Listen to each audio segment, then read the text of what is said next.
Assalamualaikum warahmatullahi wabarakatuh. WSM News kembali hadir menjumpai Anda.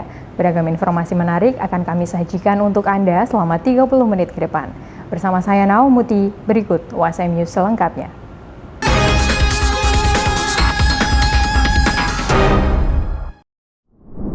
Program Studi S1 Pariwisata Universitas Semarang selenggarakan seminar ekonomi kreatif bagi para mahasiswa. Mengembangkan jiwa ekonomi kreatif pada akademisi pariwisata melalui inovasi dan kolaborasi menjadi tema seminar tersebut yang diharapkan dapat menanamkan pemahaman dan pengetahuan lebih bagi mahasiswa di luar materi perkuliahan yang selama ini telah didapatkan. Mengambil tema mengembangkan jiwa ekonomi kreatif pada akademisi pariwisata melalui inovasi dan kolaborasi, Program Studi S1 Pariwisata WSM menggelar seminar ekonomi kreatif yang diadakan di Asoka Hall Hotel Gracia Semarang baru-baru ini.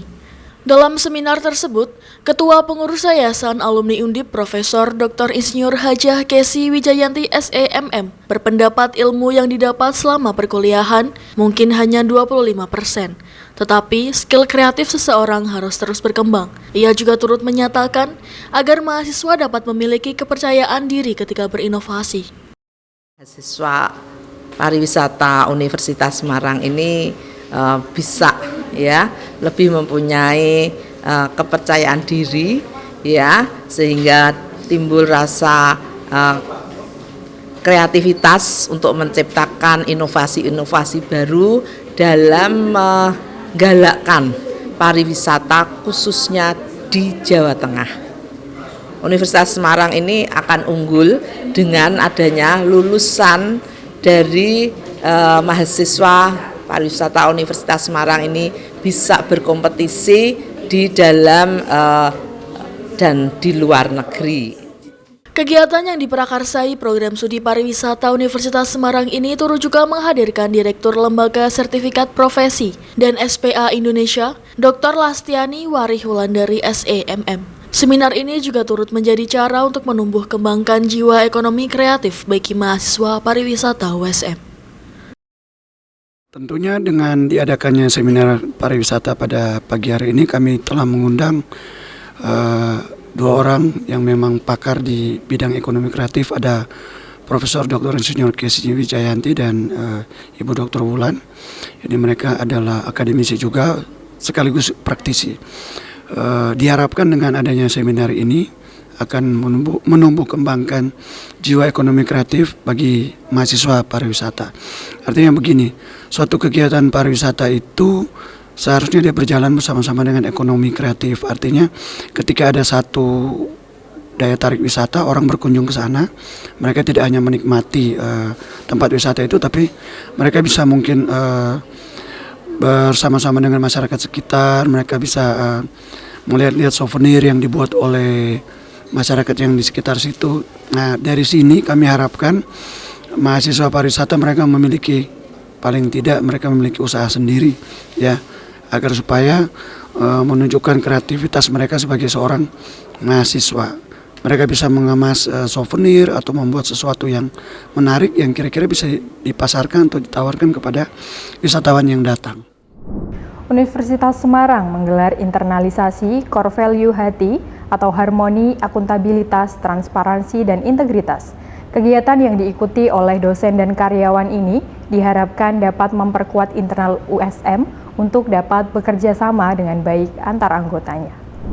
Universitas Semarang menggelar internalisasi core value dengan tema hati, harmoni, akuntabilitas, transparansi, dan integritas selama 4 hari pada 21 hingga 22 November 2023 dan 16 hingga 23 Desember tahun 2023 di Rivermoon, Klaten, dan Banyumilih, Salatiga. Wakil Rektor 2 WSM Dr. Titin Winarti Eskom MM mengatakan ada 4 nilai dalam core value yang terangkum dalam hati, yakni harmoni, akuntabilitas, integritas, dan transparansi. Kegiatan siang hari ini adalah kegiatan character building, internalisasi program-program core value hati, yang tujuannya adalah untuk membangun budaya kerja semua pegawai Universitas Semarang nanti terkait dengan hati, di mana hati itu adalah singkatan atau ada kepanjangannya adalah harmoni, akuntabel, transparan, dan integritas, di mana semua kegiatan-kegiatan pekerjaan kita sehari-hari akan kita kaitkan dengan 4 value ini.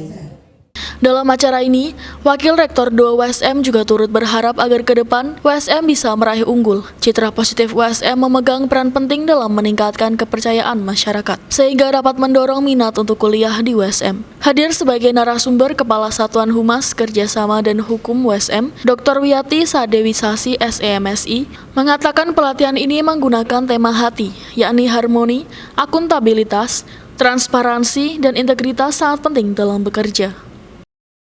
Terima kasih. Hari ini saya diberi tugas untuk menyampaikan core value hati. Jadi core value itu adalah merupakan implementasi dari visi, misi, dan tujuan Universitas Semarang yang menjadi budaya yang diterapkan di Universitas Semarang agar Universitas Semarang menjadi universitas yang unggul. Persatuan Sepak Bola Universitas Semarang raih gelar juara dalam kompetisi ASKOT PSSI Kota Semarang. Dengan skor akhir pertandingan 3-2 melawan Persatuan Sepak Bola TCS, keberhasilan dalam mempertahankan gelar juara untuk ketiga kalinya ini, PSUSM mendapatkan apresiasi dari berbagai pihak. Torehkan prestasi, PSUSM kembali menunjukkan kelasnya sebagai tim yang tak terkalahkan pada kompetisi ASKOT PSSI Kota Semarang sepanjang 3 musim terakhir secara berturut-turut. Tim yang diarsiteki oleh M. Dovir mampu menjawab kepercayaan publik WSM dengan torehkan skor 3-2 pada final Liga 1 ASKOT beberapa waktu lalu antara PSUSM melawan PSTCS di lapangan Wisesa. Ketua PSUSM Dr. Muhammad Junaidi SIMH mengapresiasi perjuangan yang dibuktikan para pemain. Hal ini juga turut membuktikan bahwa WSM mengambil peran dalam membangun atlet untuk kemajuan olahraga Indonesia. Hari ini WSM membuktikan bahwa WSM menjadi salah satu yang kemudian bertahan terus untuk memenangkan Liga 1 ASKOT Kota Semarang. Tentunya ini menjadi salah satu prestasi yang kemudian tidak dimiliki oleh persatuan sepak bola yang lain. Kami berharap juara yang kemudian berkali-kali ini dapat meningkatkan prestasi lagi para mahasiswanya dan masyarakat bisa melihat bahwa USM itu merupakan salah satu perguruan tinggi yang memang dapat dipilih sebagai tempat untuk menitipkan anak-anaknya dididik baik di program sarjana maupun pasca sarjana. Kami berharap kemudian ke depannya para atlet ini dapat ditingkatkan prestasinya sehingga kemudian untuk memajukan pendidikan di Indonesia, memajukan olahraga, memasyarakatkan olahraga dan membuat Indonesia lebih maju dalam bidang olahraga. PSUSM membuka pesta gol pertandingan di babak pertama dengan mencetak 3 gol melalui M. Iksan, Rizal, dan Bayu Canggih, sementara PSTCS membuka gol melalui penalti. Usai pertandingan, M. Dovir mengatakan cukup puas dengan pemainnya. Pihaknya juga turut mengapresiasi manajemen WSM yang solid. Alhamdulillah berjalan baik, terbukti kita juara kembali. Ya, ini sejarah di klub Kota Semarang. Kita buat hat-trick bertahun-tahun, 3 tahun menjuarai Liga 1. Alhamdulillah berkat manajemen WSM solid dan pemain juga mau bekerja keras sehingga menghasilkan sesuatu yang the best. Untuk harapan kedepannya untuk PSUSM? Kedepan harapan saya PSUSM untuk bisa naik level.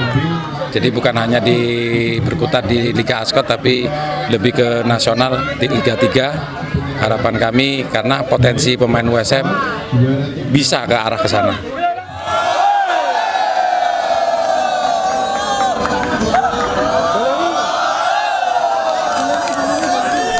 Sesaat lagi kami akan kembali setelah jeda pariwara berikut ini.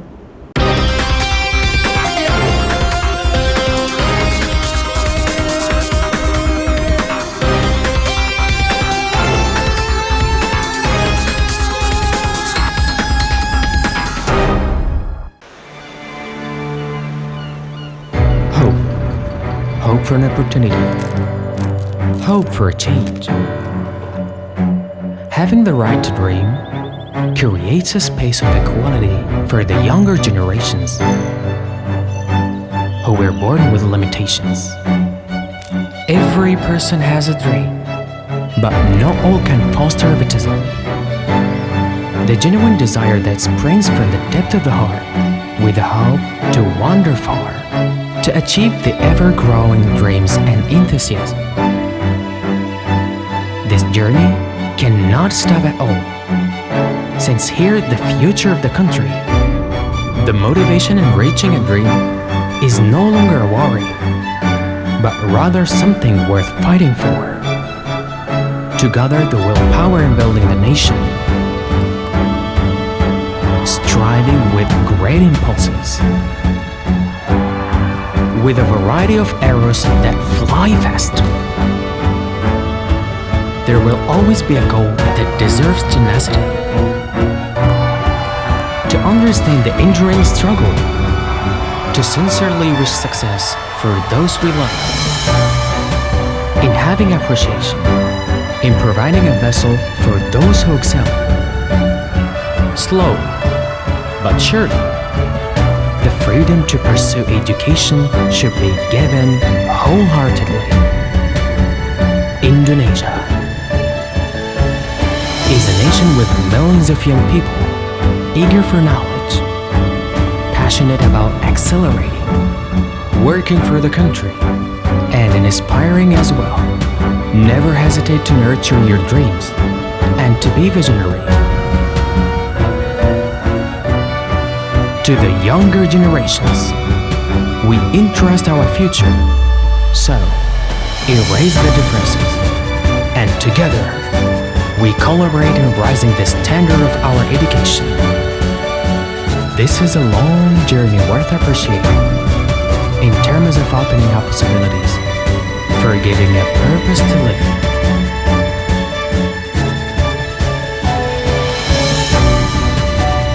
Dengan hati berinovasi membangun negeri.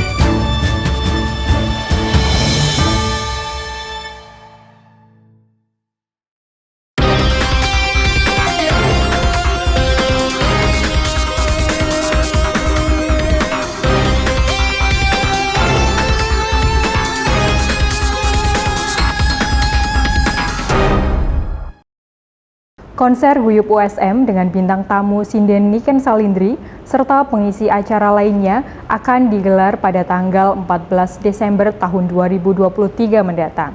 Acara ini juga sebagai ajang bagi mahasiswa untuk memberikan penampilan terbaiknya kepada para penonton.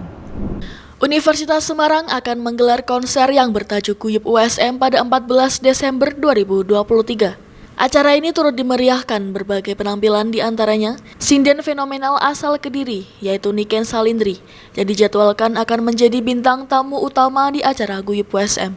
Tidak hanya itu, Dio Hau dan Petelon Koplo juga menjadi penampil dalam acara tersebut. Acara ini merupakan langkah USM untuk mengenalkan keberadaannya di kalangan masyarakat sekitar. Jadi maksud dan tujuan terkait dengan event musik ini itu sebenarnya untuk mempromosikan Universitas Semarang ke masyarakat luas, terutama masyarakat yang dekat dengan Universitas Semarang. Nah, musik ini kita pakai tema Guyup USM, di mana Guyup USM ini itu untuk ya kita kebersamaan antara mahasiswa dengan dosen, karyawan, dan lebih-lebih dengan masyarakat, seperti itu. Tak hanya itu, rangkaian Guyup USM juga turut memberikan kesempatan bagi generasi muda untuk menampilkan bakatnya, di antaranya UKM Musik USM, Keroncong Milenial Saisoku, Tasya Ivanka, Joan, dan Orange Band. Adapun harga tiket dibagi dalam 2 kategori, untuk mahasiswa, alumni, dosen, dan karyawan dengan harga Rp30.000 dan umum dengan harga Rp50.000. Kolaborasi antara Warta USM dan USM TV gelar rangkaian acara pelatihan jurnalistik bagi siswa SMA, SMK, MA sederajat di Kota Semarang. Kegiatan yang digelar di studio USM TV diharapkan dapat menjadi ajang bagi siswa untuk meningkatkan keterampilan jurnalistik. Universitas Semarang Televisi atau USM TV berkolaborasi dengan Warta USM menggelar pelatihan jurnalistik dan kontributor USM TV tahun 2023 yang terdiri dari SMA, SMK, MA sederajat pada Jumat 8 Desember 2023. Direktur WSM TV Saiful Hadi MKOM menyatakan bahwa melalui kegiatan ini diharapkan banyak sekolah yang dapat menampilkan prestasinya. Pelatihan jurnalistik yang diselenggarakan kerjasama antara Warta WSM dan WSM TV adalah tujuannya adalah melatih anak-anak SMA, generasi muda ini mereka bisa memberikan berita terkait dengan kegiatan yang ada di sekolah mereka untuk dikirimkan ke WSM TV. Jadi mereka kita latih supaya berita-berita kegiatan yang ada di masing-masing sekolah itu bisa tampil, bisa tayang di WSM TV. Selama ini respon dari sekolah mitra dengan WSM sangat baik. Kemarin dari SMA 4, SMK 6, kemudian MAN 1 itu sering ngirim rilis ke kita. Bahkan beberapa SMA tadi, SMA 4 dan SMK 6 itu rutin mengirim kontributor video kegiatan mereka terkait dengan sekolah mereka, kirim di WSM TV dan tayang di WSM TV. Dalam penyelenggaraannya turut dihadiri beberapa perwakilan dari sekolah, diantaranya SMK Negeri 10, SMA Negeri 11 Semarang, SMK Negeri 6 Semarang, SMA Negeri 10 Semarang, dan MAN 1 Kota Semarang. Kontributor SMK Negeri 6 Semarang untuk WSM TV, Safira dan Sevira, mengaku senang mendapat pelatihan ini. Jadi awalnya kan itu berawal dari lomba ya, tapi setelah itu kita ngirim video gitu kan secara rutin. Nah, terus setelah saya coba pertama itu sebenarnya susah sih, tapi dengan begitu saya bisa belajar gitu bagaimana caranya membuat berita, mengedit sama menyusun berita. Tak hanya itu, Rafli siswa SMK Negeri 10 Semarang turut menyampaikan kesan senangnya karena dapat mempelajari seputar dunia penyiaran juga ilmu jurnalistik. Pesan kesannya tuh senang bisa belajar sama SMK lain, terus bisa mengenal tentang apa itu jurnalistik, terus tahu apa itu komputer, terus kamera jenis-jenis kamera, terus pengambilan angle, cara mengedit video TV news yang baik dan bersih gitu aja. Sejumlah harga sayuran di pasar tradisional mengalami kenaikan yang cukup signifikan. Kenaikan harga sayuran merupakan imbas jelang Natal dan Tahun Baru, serta masuknya musim penghujan saat ini. Para pedagang turut mengeluhkan adanya kenaikan harga sayuran di pasaran. Akibatnya, omset pedagang juga sangat dikeluhkan dengan keadaan seperti ini. Jelang Natal 2023 dan Tahun Baru 2024, harga sayuran dan sejumlah kebutuhan pokok atau sembako naik di beberapa pasar induk di Purwodadi, Grobogan, Jawa Tengah. Mengalami kenaikan yang berlangsung sekitar sepekan belakangan ini.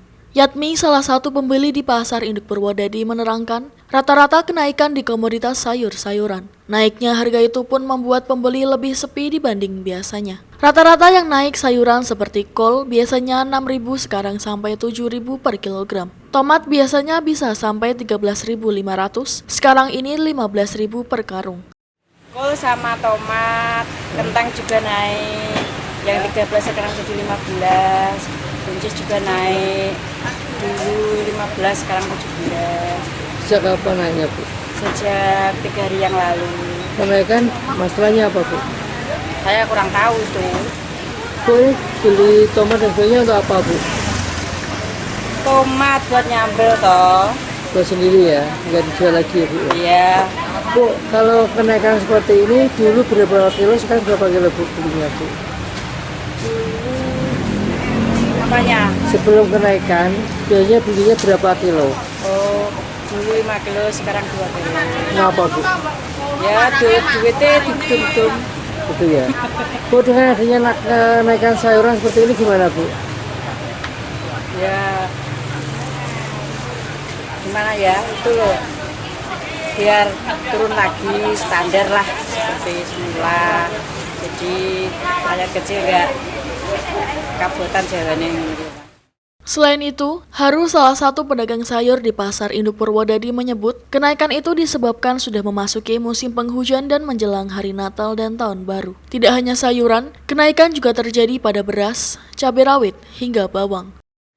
Harga cabai, harga sayur, semua sayuran lah. Kol mulai dari 6.000 sekarang sampai 7.000. Rawit dulu kemarin 45, sekarang 50. Serat kemarin, pondok serat ini kemarin 60, sekarang nyampe 80-75. Wortel kemarin 9.000 ini menjadi 10.000. Naik turun. Buncis kemarin, buncis harga buncis juga naik, kemarin 13, sekarang 14. Semua sayuran naik, kentang juga naik. Kentang berapa Mas? Kentang sekarang per karung itu sekarang 12.000, kemarin 11.000, sekarang menjadi 12.000. Kentangnya sudah berapa hari, berapa bulan Mas? Baru 1 minggu 2 minggu. Dikarenakan faktor apa Mas naiknya? Faktor ya langka lah, hujan-hujanan. Mas, dengan berkurangnya pembeli seperti ini gimana Mas? Ya pada mengeluh sembarang. Untuk omset Mas? Apa? Omsetnya gimana? Omsetnya ya yang penting cukup. Kenaikan tersebut berlangsung sekitar sepekan belakangan ini. Meski harga naik, para pedagang tetap bersyukur karena stoknya aman. Jangan kemana-mana, tetap bersama kami di USM News.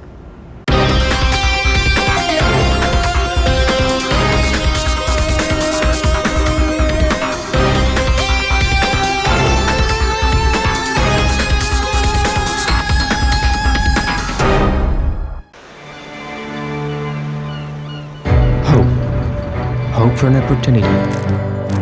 Hope for a change. Having the right to dream creates a space of equality for the younger generations who were born with limitations.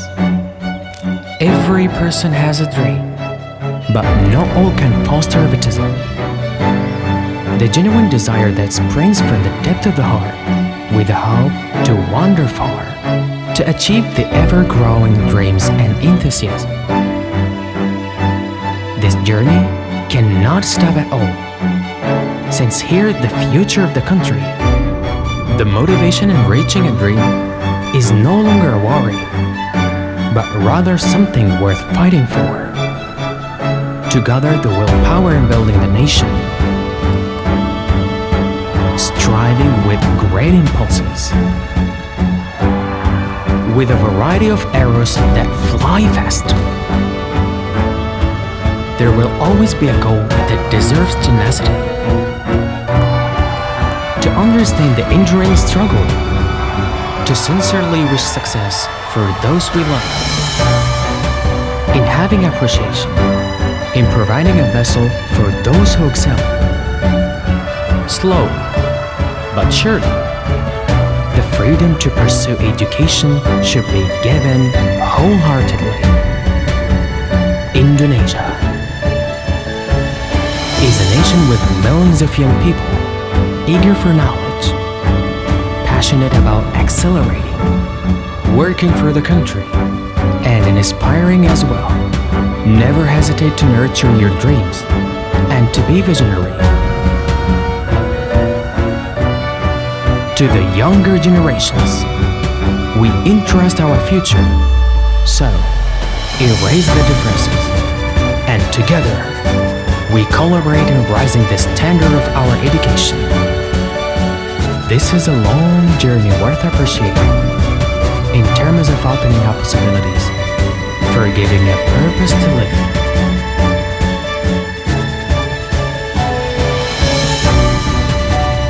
Dengan hati berinovasi membangun negeri.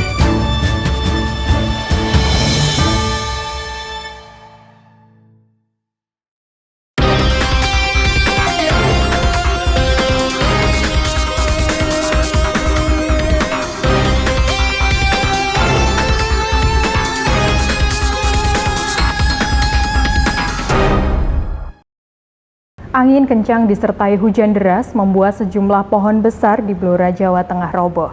Peristiwa ini sempat membuat arus lalu lintas tersendat karena posisi pohon yang melintang ke tengah jalan. Sejumlah pohon tua di Blora, Jawa Tengah roboh usai diterjang hujan deras disertai angin kencang. Sejumlah pohon tersebut roboh dengan posisi melintang ke tengah jalan. Akibat peristiwa ini, arus lalu lintas di sekitar lokasi tersendat. Petugas gabungan dari Badan Penanggulangan Bencana Daerah yang turun ke lokasi langsung melakukan evakuasi dengan memotong batang pohon agar tidak mengganggu lalu lintas. BPBD mencatat sebanyak 7 pohon tumbang di beberapa titik usai hujan disertai angin kencang menerjang wilayah Blora hanya dalam waktu beberapa menit. Beruntung kejadian ini tidak sampai memakan korban.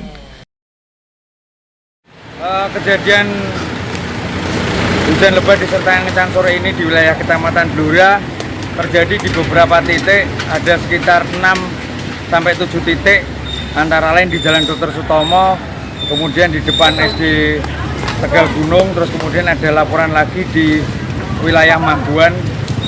Sekarang tim BPBD dibantu dari Polres, dibantu dari kepolisian, sedang melaksanakan proses penanganan selanjutnya. Sempat terjadi macet dan sekarang proses penanganan sekarang sudah bisa dilalui, kendaraan sudah bisa berjalan normal. Kita akan bergeser ke lokasi selanjutnya. BPBD menghimbau kepada masyarakat untuk tetap waspada akan adanya angin kencang. Pasalnya saat ini memasuki musim peralihan yang berpotensi adanya angin kencang. Budaya Indonesia terus dipromosikan dan dikenalkan di berbagai negara lain termasuk di Amerika Serikat. Di negara Maryland terdapat diaspora Indonesia yang tergabung dalam Sri Kandi Baltimore yang mengadakan pagelaran budaya untuk mengenalkan budaya Indonesia. Pertunjukan ini merupakan upaya agar semakin banyak warga dunia yang mengenal budaya Indonesia. Berikut laporan VOA untuk USM TV. Informasi ini sekaligus menutup perjumpaan kita hari ini. Saksikan terus USM News hanya di USM TV. Saya Naomuti dan seluruh kru yang bertugas pamit undur diri. Wassalamualaikum warahmatullahi wabarakatuh.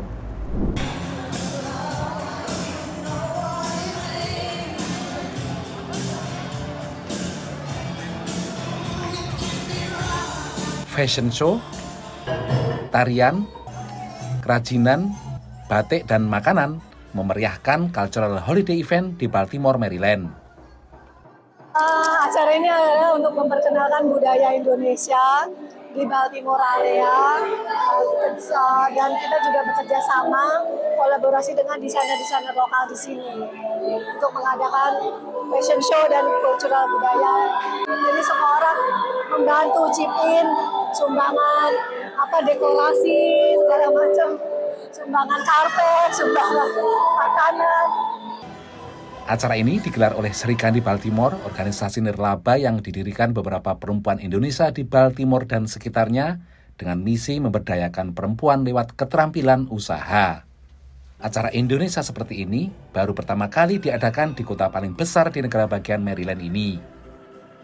Saya kira kota-kota utama ya di daerah DMV ya, DC, Maryland, Virginia itu, Baltimore salah satu yang penting juga ya, bersama dengan DC tentunya.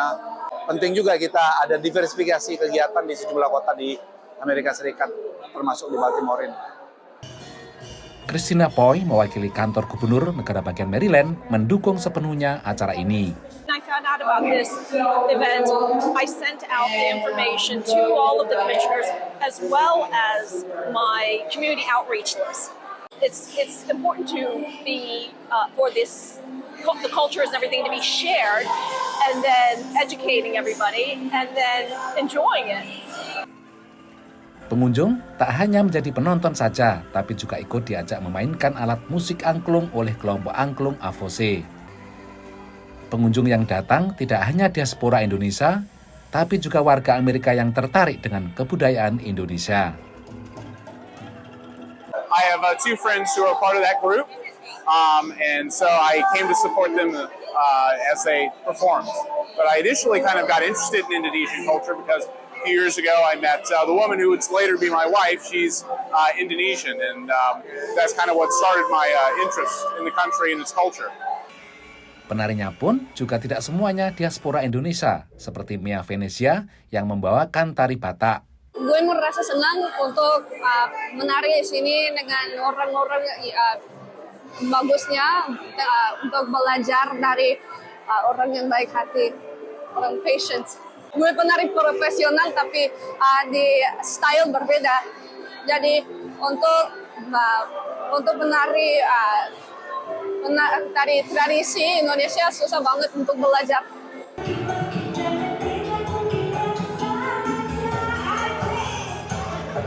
Acara gelar seni budaya Indonesia di Amerika terasa kurang lengkap tanpa musik dangdut yang tampil di penghujung acara. Dari Baltimore, Maryland, Supriyono, VOA.